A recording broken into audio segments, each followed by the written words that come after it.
तो हम लोग सबसे पहले निकालते हैं एज। ठीक है, तो एज का मतलब क्या हुआ बच्चों? एज का मतलब हुआ कि एज का मतलब A B1। ठीक है, तो let's calculate it across edge. तो अपने पास E क्यूब हो गया,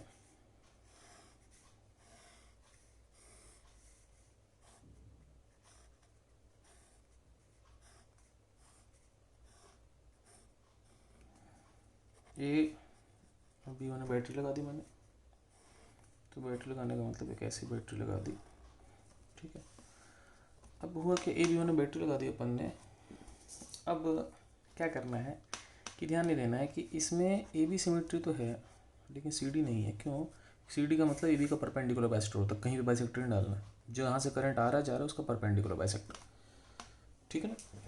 अगर B1 यहाँ होता, अगर B यहाँ होता तो CD सिमेट्री होती। अब इसमें अच्छी बात क्या है कि कुछ पॉइंट का नाम दे देते हैं, P P dash Q Q dash. ध्यान रखना कि AB सिमेट्री के हिसाब से P और P डैश का पोटेंशियल सेम होगा, C और Q और Q डैश का पोटेंशियल भी सेम होगा, ऐसे C और D। ठीक है ना?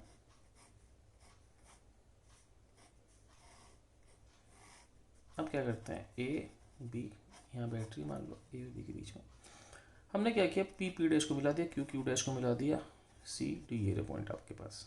ठीक है, अब ध्यान रखना A B के बीच में एक रेजिस्टेंस था R, A Q डैश मिल गया तो यहाँ पे कितना हो गया R/2। ऐसे B P देखो, B P डैश और B P दोनों मिल गए, यहाँ भी कितना हो गया R/2। C D के बीच में R, P C और P डैश C इन दोनों के बीच में दो पैरेलल है R/2। ऐसे Q D और Q डैश D ये भी मिलकर कितना हो जाएगा R/2। ध्यान रखना पी क्यू और पी डैश क्यू डैश इनके बीच में R/2 दो पैरेलल में आ गए। ठीक है, अब इसको सॉल्व कैसे करना है, सिंपल है। देखो R/2 R/2 ये तीनों सीरीज में R/2 R/2 का R और R का 2R, वो 2R R/2 के पैरेलल में हो जाएगा। ठीक है, 2R into R/2 divide by 2R plus R/2, ये हो गया आपके पास R² डिवाइड बाई कितना होगा 2 to the 4 5R/2, तो ये आ गया 2R/5। तो समझना ये सारा तामझाम 5R/2 हो जाएगा ना। 5R/2 हो गया सारा तामझाम। तो अब इसके बाद क्या करना है, इसके बाद क्या करना है, ये सारा 5R/2 plus R/2 plus R/2 ये दोनों सीरीज में जाएंगे उससे, तो टोटल कितना हो जाएगा 2R/5। ये R/2 कितना हो जाएगा R, तो बेसिकली हो जाएगा R प्लस 2R/5। तो ये समझ लो ये सारे मिलके ये चारों मिलकर 2R/5, R/2 का R प्लस 2R/5 कितना हो गया 7R/5। तो बेसिकली क्या बचा कि AB से एक तो बचा R और ये सारा जोड़ के कितना आ गया 7R/5। ठीक है, 7R/5 कहाँ से आ गया मैं फिर बता दे रहा हूँ, ये सारा कितना हो गया 2R/5। ठीक है, ये सारा 2R/5 और उसमें R/2 दोनों सीरीज में R हो गया प्लस R कितना आ गया 7R/5। ठीक है, अब ये दोनों पैरेलल में हो गया, तो पैरेलल में करना ही क्या होता है R1 R2 का R1 प्लस R2, तो आपके पास RAB कितना आ गया, ठीक है R1 R2 divide by R1 plus R2। ठीक है, तो 5 प्लस 7 12, तो 7R/12 आ गया। रिजल्ट हम पहले लिख चुके हैं, कोई दिक्कत ही नहीं। ठीक है, अब हम चलते हैं एज के बाद अगली चीज़। ठीक है, अगली चीज़ था फेस डायग्राम।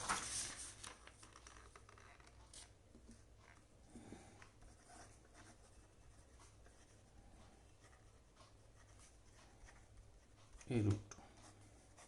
ठीक है, अब फेस डायग्राम में क्या करना है बच्चों कि सेम ऐसे डायग्राम है। ठीक है, डायग्राम देखने में सेम वैसे ही है,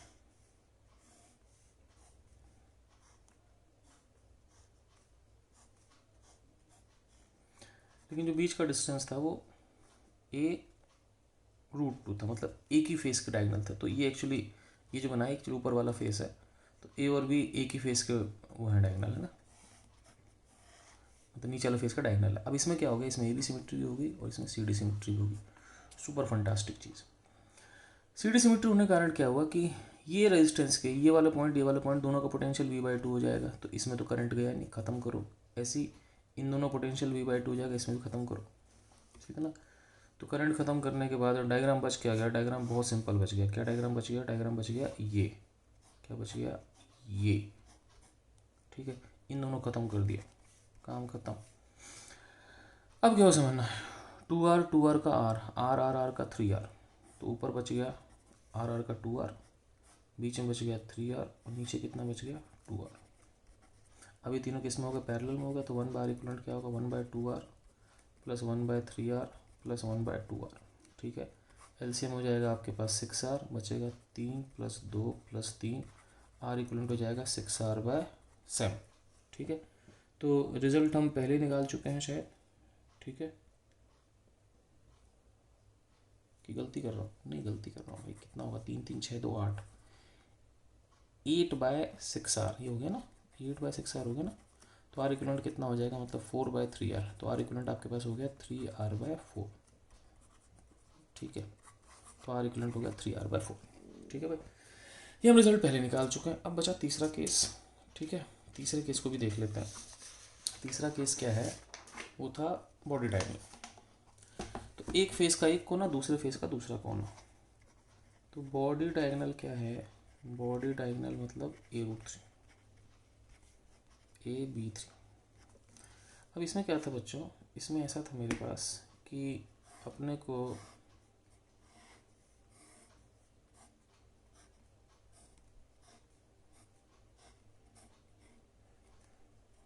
AB3। ठीक है, तो नीचे वाले फेस का एक कोना, ऊपर ये ऊपर वाला फेस उसका दूसरा, बिल्कुल अपोजिट कोना। अब यहाँ क्या होगा कि जब आप यहाँ बैटरी लगाओगे, है ना, तो भी आपके पास केवल AB सिमेट्री मिलेगी, CD सिमेट्री नहीं मिलेगी।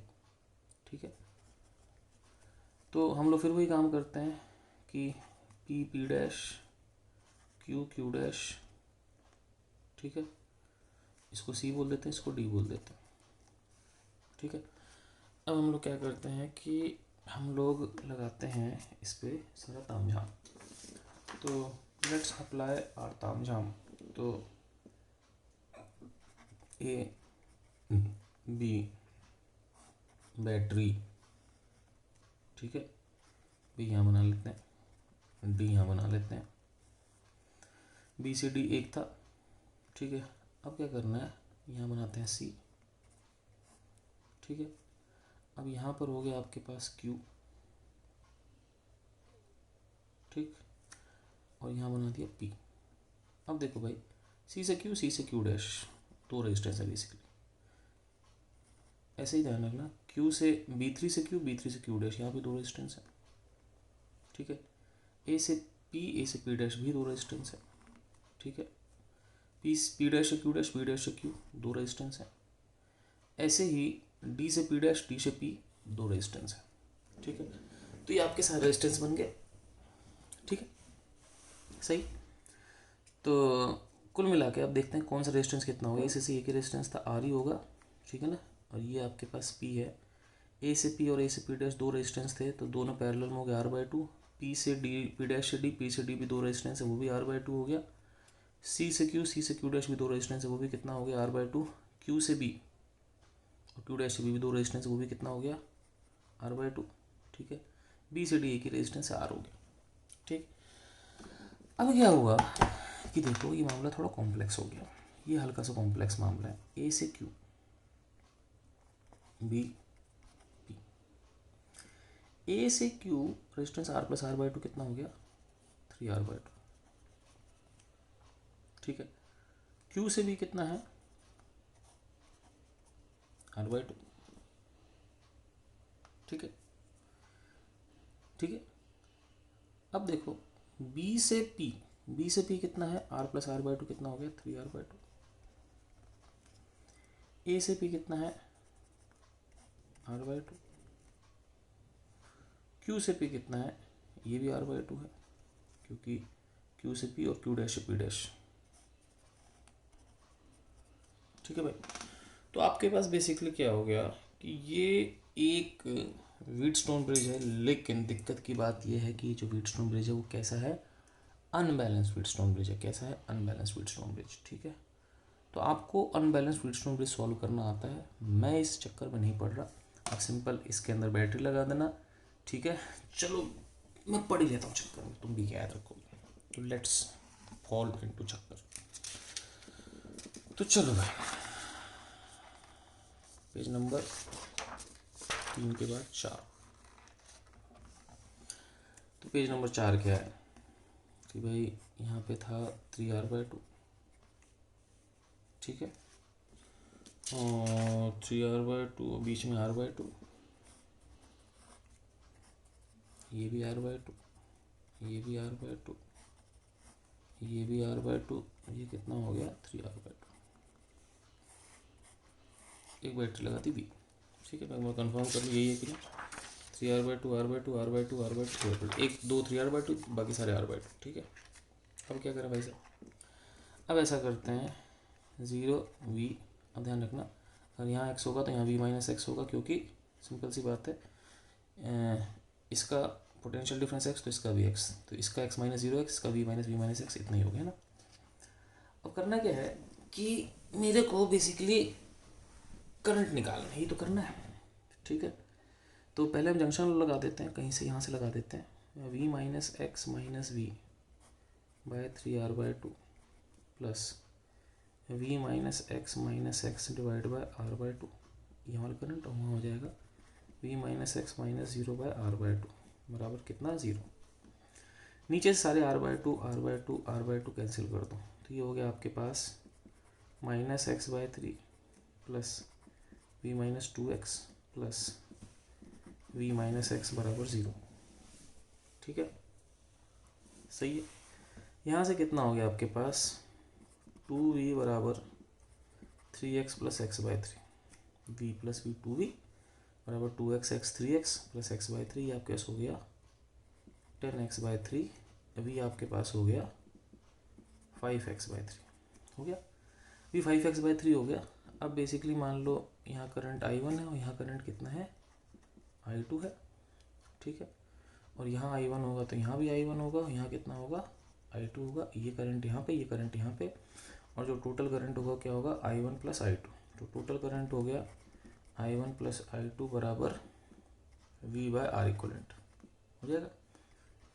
अब I1 क्या लिखोगे आप, I1 इसका करंट क्या होगा, I1 आपके करंट हो जाएगा पोटेंशियल डिफरेंस, I1 हो गया आपके पास V बार, करंट होता है V बार, तो आपको पता है कि यहाँ से x कितना हो गया 3v/5, तो ये पोटेंशियल डिफरेंस हो गया, ये पोटेंशियल हो गया 3v/5, और ये पोटेंशियल डिफरेंस हो गया v माइनस 3v/5, तो कितना हो गया 2v/5,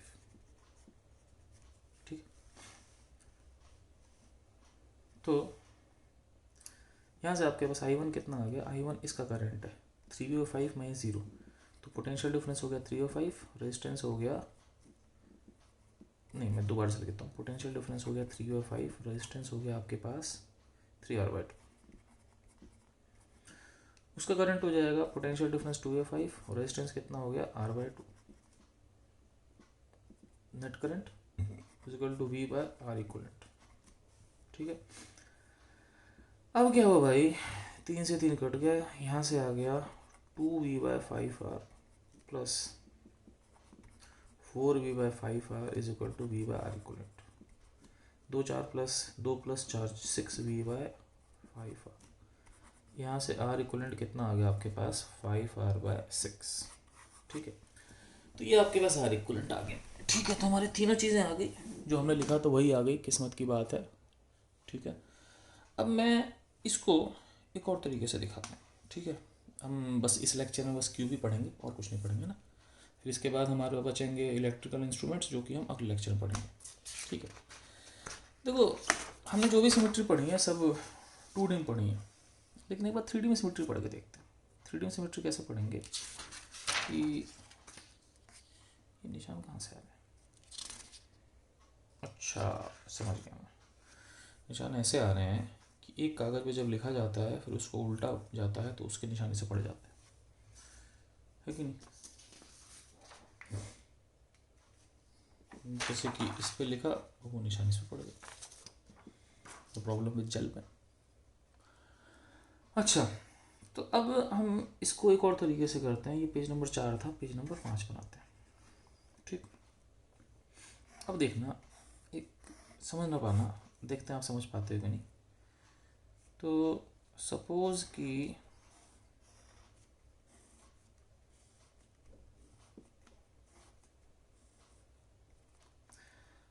आपने बैटरी ऐसे लगाई, यहाँ से करंट आया और सामने वाले फेस के उल्टे साइड निकला, ये बेसिकली एज नहीं, ये बेसिकली वो बॉडी डायगोनल है, दिस इज बॉडी डायगोनल। अब हम लोग देखते हैं कि क्या कर सकते हैं। देखो समझना, जब ये ए है ये बी है, ए से जब करंट निकला तो ए के पास तीन रास्ते हैं, एक रास्ता, दो रास्ता, तीन रास्ता। ये रास्ता जो है वो बेसिकली तीन रेजिस्टेंस से पार होकर बी तक पहुंच सकता है, ये भी तीन रेजिस्टेंस से पार होके, और ये भी, ये तीनों रास्ते बराबर है। जैसे कि मान लो, मेरी बात समझना, मान लो बी यहाँ होता, सपोज बी यहाँ होता, तो ये रास्ता एक रास्ते में जाता, ये रास्ता सीधे एक तार चल जाता, ये वाला रास्ता तीन तार से, ये वाला रास्ता तीन तार से, तो ये तीन और ये तीन बराबर होते, लेकिन ये रास्ता छोटा होता, तो इसमें ज़्यादा करंट जाता है। लेकिन अब यहाँ क्या है कि यहाँ जितने रास्ते हैं बी तक जाने को, वो सारे तीन तारों पे आते हैं, इसका मतलब तीन रास्ते बराबर, इसका मतलब तीनों में करंट क्या होगा, सेम। अब सोचो, इसमें तीनों करंट सेम होगा, तो इसका सिंपल सा मतलब है कि इसमें भी आई, इसमें भी आई, इसमें भी आई, तो इसका मतलब क्या होगा कि यहाँ पर पोटेंशियल अगर वी है, यहाँ ज़ीरो है, तो इन सब में V minus I R, V minus I R, V minus I R. इसका मतलब क्या हुआ कि अगर मैं इन पॉइंट को नाम दे दूँ, सपोज सी बोल देता हूँ, तो ये भी सी, ये भी सी, ये भी सी, ठीक है। तो यहाँ से मान लो आई करंट इसमें गया, आई करंट इसमें गया, आई करंट इसमें गया। अब देखो, इस तरह से बी पर आने के भी तीन रास्ते हैं, तो कॉमन सेंस की बात है, जैसे जाने के तीन रास्ते हैं वैसे आने के तीन रास्ते, तो इसमें भी करंट क्या होगा, आई होगा, इसमें भी क्या होगा, सेम ही होगा, इसमें भी करंट क्या होगा, सेम ही होगा। तो एक काम करते हैं, यहाँ जीरो है तो यहाँ पर जीरो प्लस आई आर, यहाँ भी जीरो प्लस आई आर, यहाँ भी जीरो प्लस आई आर, इन तीनों को डी दे देते हैं ना, सारे सी को इकट्ठे बना लेते हैं, सारे डी को इकट्ठे बना लेते हैं। तो ए सी डी और बी चार ही पॉइंट है, ए से सी के बीच में एक दो तीन रेजिस्टेंस है, डी से बी के बीच में भी एक, नहीं डी से बी के बीच में, सॉरी, डी से बी के बीच में एक दो तीन रेजिस्टेंस। टोटल रेजिस्टेंस कितना है, चार छत पे, चार फर्श पे और चार पिलर, तो 12 है, 6 हो गए, 6 और बचने चाहिए। अब देखो, सी से डी के बीच में, इस सी से डी के बीच में दो, इस सी से डी के बीच में दो, और इस सी से डी के बीच में दो, मतलब टोटल सी से डी के बीच में कितना रेजिस्टेंस है, 6 रेजिस्टेंस। अब देखो फायदा क्या हुआ, R R R, R by 3, 6 R हैं तो R by 6, R by 3, answer कितना आ गया, 6 कॉमन ले लिया, 2 आर आर 2 आर, आंसर कितना आ गया, 5 आर बाय 6। लो जी, आंसर आसानी से आ गया। तो ये ट्रिक लगा के आप 3D में भी देख सकते हो, ठीक है ना। अब तुम बोलोगे सर इसमें तो आपने दिखा दिया, हमको एक और तरीके से समझाओ। मान लो अगर फेस डायगोनल है तो 3D में क्या करोगे, तो मैं देखो ये डायग्राम कितना सुंदर सा बनाना, 3 6 3, वैसे ही वहाँ भी कुछ डायग्राम बन जाएगा। लेट्स सी कैसे बनता है। तो पहले मैं इसको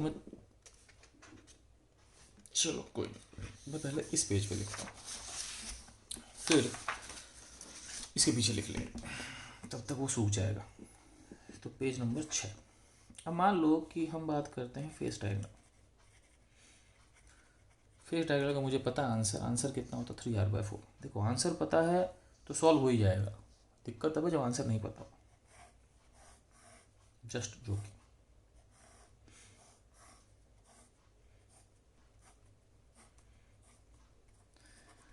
ए बी, अब इसमें क्या सोचना है बच्चों कि यहाँ से तीन रास्ते हैं बी तक जाने के। भाई ए से करंट तीन तरीके से जाएगा, यहाँ से और यहाँ से। ये रास्ता 2 बार पहुँचा, ये रास्ता 2 बार पहुँचा, ये रास्ता भगवान जाने 4 बार पहुँचा। तो इसका मतलब शुरू है कि ये करंट और ये करंट सेम हो, ठीक है। और यहाँ मान लो कोई करंट आई डैश है, ठीक है। सेम ऐसे ही बी तक पहुँचने के भी तीन रास्ते हैं, ये रास्ता और ये रास्ता। तो नेचुरली जाने वाला करंट कितना, 2i + i डैश, आने वाला भी उतना ही होगा। तो इसका मतलब यहाँ से आई आएगा, यहाँ से भी आई आएगा। जैसे समझ लो, जैसे इसको बोलते हैं इनपुट आउटपुट सिमेट्री। जैसे ए से जाने के तीन रास्ते हैं, वैसे बी पर आने के भी तीन रास्ते हैं, तो जितना गया उतना ही आएगा। और ये जो लंबा रास्ता है यहाँ से आई डैश आएगा। यहाँ बड़ी सिंपल सी बात है, यहाँ से आई गया, यहाँ पे आई मिला, तो इसका मतलब इसमें कोई करंट ही नहीं गया। सोचो ना, जाता आता तो आई सेम कैसे होता। ऐसे सोचो कि ये आई और आई यहाँ चला गया, तो इसका मतलब इसमें भी कुछ करंट नहीं गया। अब ये मामला क्या हो गया, मामला हो गया सिंपल सा। कैसे, मैं समझा रहा हूँ कि बेसिकली ए ये रहा, बी ये रहा, ठीक है। पीछे एक फेस था, ठीक है, ये जुड़ा, ये जुड़ा, ये दोनों चीज़ गायब हो गई, ठीक है। अब तुम कहोगे क्या करें, अब कुछ मत करो, समझना मेरी बात। ये जो पीछे वाला फेज है ना, उसकी तारें छोटी करके ए बी के अंदर घुसेड़ दो, इस पीछे वाले को छोटा करके इसके अंदर एडजस्ट कर दो। ये और ये डायग्राम सेम है, कुछ नहीं किया। देखो उसके उसमें रेजिस्टेंस हो रहा है, तारें छोटी कर दी, छोटा स्क्वायर बन गया और इस पॉइंट से जो कनेक्ट करके यहाँ जोड़ दिया। अब क्या फ़ायदा हो बच्चों, देखो बहुत सिंपल है, 2R 2R 2R 2R का R, R R R का 3R, ठीक है। तो ए बी के बीच में क्या हो गया, देखो ये हो गया 2R, ठीक है। बीच में कितना हो गया, R 2R का R R R का 3R, नीचे भी कितना हो गया 2R। अब भाई 1/R इक्वलेंट कितना होगा, 1/2R 1/2R 1/3R, ठीक है। 6R LCM हो गया, कितना आ जाएगा भाई, 3 + 3 + 2, तो R इक्वलेंट कितना हो गया 6R/8, 6R/8 कितना हो गया 3R/4।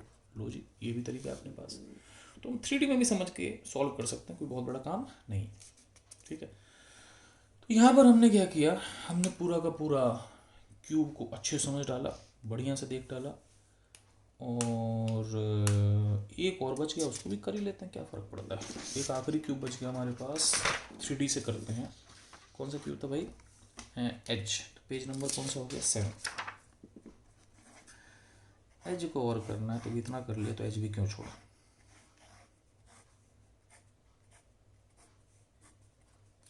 ए बी, अब देखो भाई हुआ क्या कि एज, और एज का आंसर कितना आता है 7R/12। लेट्स सी इसमें क्या होता है, कुछ ना कुछ बढ़िया दिखेगा, देखते हैं, लेट्स सी। इसे भी एक रास्ता सीधा है। अब देखो ये रास्ता 1 2 3 बारी में, और ये रास्ता भी 1 2 3 बारी में जाता है। इसका मतलब क्या होगा कि ये रास्ता और इस रास्ते में करंट सेम होगा, इसका करंट ज़्यादा होगा, छोटा रास्ता है ना। वैसे बी पर जब वापस आएगा तो ये आई आएगा, ये आई आ जाएगा, राइट डैश यहाँ से आई गया, जैसा जाने के लिए वैसा आने के लिए, ठीक है। अब क्या करते हैं, सोचना, यहाँ मान लो पोटेंशियल वी है, मान लो बैटरी लगा दी आपने, मान लो यहाँ पोटेंशियल वी है, तो यहाँ पे होगा V-IR, इसको बोल देते हैं कोई पॉइंट सी, ठीक है। यहाँ V-I इसको बोलते हैं पॉइंट सी। ऐसे यहाँ 0 है तो 0 + IR point D, 0 + IR point D. तो बेसिकली इसमें 8 एजेस होते हैं, ए बी 2 हो गए, 2 सी हो गए 4, और 2 डी हो गए, ठीक है। अब बच गया एक एच पी मान लेते हैं, एक एच क्यू मान लेते हैं, सारे एच कवर हो गए। अब करना क्या है, ए और साथ में बी, ठीक है। अब सी और डी, ठीक है, और पी और क्यू, चलो भाई बनाते हैं। सी डी पी क्यू कैसे बनाते हैं, नहीं होगा तो फिर बनाएंगे, डायग्राम मिटाएंगे। अब देखो ए से सी 2 रेजिस्टेंस है, कट गए। ऐसे ही बी से डी भी 2 रेजिस्टेंस है,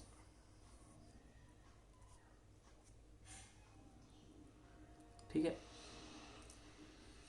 अब ऐसे ही देखो भाई, टोटल हमारे पे ध्यान, टोटल हमारे पास 12 रेजिस्टेंस होनी चाहिए, 4 छत पे, 4 फर्श पे, 4 4 8 4 12, 4 पिलर के ना, तो हमारे पास 4 रेजिस्टेंस हो गए। अब देखो भाई, सी से डी यहाँ पे, सी से डी यहाँ पे, सी से डी भी 2 रेजिस्टेंस है, ठीक है, सही। सी सी डी नीचे, सी सी डी ऊपर, ठीक।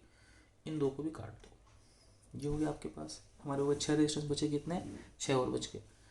अब देखो सी से पी, सी से पी, सी से पी के 2 रेजिस्टेंस है। अब देखो डी से क्यू और डी से क्यू के 2 रेजिस्टेंस है, ठीक है। डी से क्यू, डी से क्यू कट के कितने हो गए भाई, 2 4 6 8 10, बचे 2 रेजिस्टेंस। पी से क्यू का एक रेजिस्टेंस है, और ए से बी का एक रेजिस्टेंस है। वाओ, क्या डायग्राम बना, बनन शानदार। अब इसको सॉल्व करना है, चलो आज सॉल्व कर ही लेते हैं, लगने दो, टाइम लग रहा है तो करना क्या है भाई,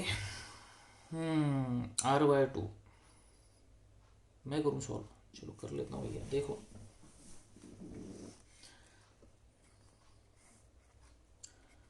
R/2 R/2 R/2 R/2 R/2, ऊपर हो गया 2R, नीचे हो गया ठीक है, r/2 और 2r, तो 2r into r/2 divide by 2r plus r/2, ये हो गया आपके पास 2 दूनी 4 5, भगवान जाने कितना होगा, कितना मान लें 2r/5, शायद यही होना चाहिए, देख लो भैया। ऊपर होगा r², नीचे हो जाएगा 4r/2, तो 2r/5 सही होगा। अब 2r/5 प्लस r/2 कितना होगा, r प्लस 2r/5, ऊपर कितना हो जाएगा, r प्लस 2r/5 हो जाएगा आपके पास 1 प्लस 2/5 7/5, और नीचे कितना हो जाएगा r, अभी दोनों पैरेलल में हो गए, तो 7r/5 into r divide by 7r/5 plus r, अब ये कितना हो गया 7r/5 डिवाइड बाई 7 12/5, ठीक है, तो आंसर आ गया 7/12r, ठीक है। अब मैंने बहुत ज़्यादा सिमेट्री पढ़ा दी, इस सिमेट्री पढ़ाने मेरे बस की बात नहीं, सिमेट्री खत्म। अब बचा बस हमारे पास करंट में इलेक्ट्रिकल इंस्ट्रूमेंट्स, जो कि हम अगले लेक्चर में देखते हैं, ठीक है। वो आखिरी चीज़ है, लेकिन it will be taking around 3 half an hour classes I think. Okay बच्चों, बाय।